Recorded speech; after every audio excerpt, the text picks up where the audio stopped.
We are standing at the spot where Dakota Access LLC is proposing to drill under the Missouri River.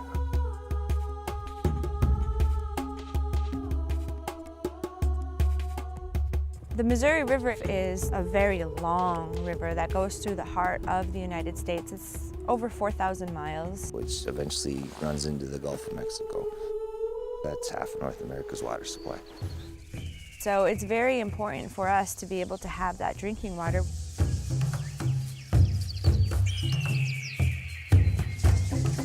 They're right over the hill there. As you can see, there's a giant fence there. This is Army Corp of Engineers jurisdiction.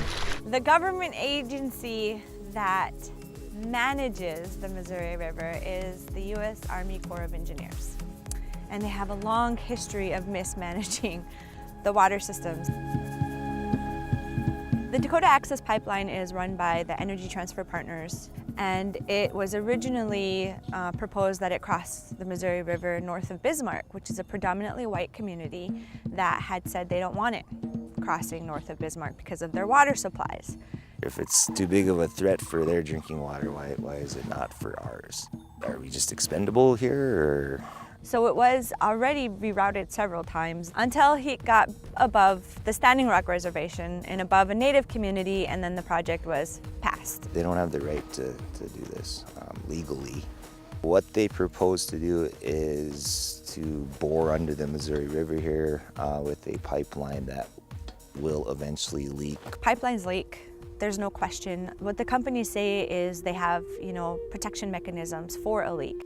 It's not a matter of if it's gonna break, it's when it's gonna break. And this going underneath the Missouri River for a minimum of 18 million people downstream is ludicrous.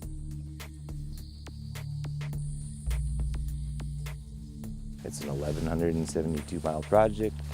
They can build 1,171 miles of it if they want to, but they're never gonna cross right here. What they did was they decided to go ahead and start constructing without ever having the permit to cross underneath and on the sides of the Missouri River. And we're hoping that the Army Corps of Engineers does not grant these permits. Had we not fought back, it probably would have been completed already. And so everything about it is above the law, against the law, and completely criminal. But the thing we're so worried about is that would they bore without the permit? And if they did, what would be the consequence? Is it just a fine that they have to pay and they'll pay it?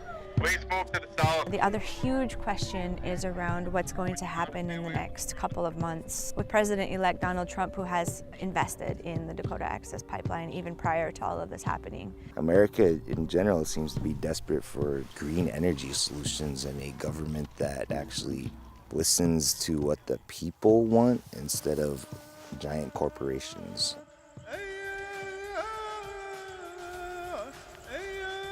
Keep coming. We'll be here waiting. What they have sparked over there is probably the end of big oil on this continent. If we pollute the water, we pollute and poison ourselves. That doesn't make any sense. That's all people have been doing is telling the truth. They can contact Joellen Darcy in the U.S. Army Corps of Engineers office in Washington, D.C. She, along with, I think, 4 people, are the ones that we have to be able to reach out to and help us. What would I ask them to say?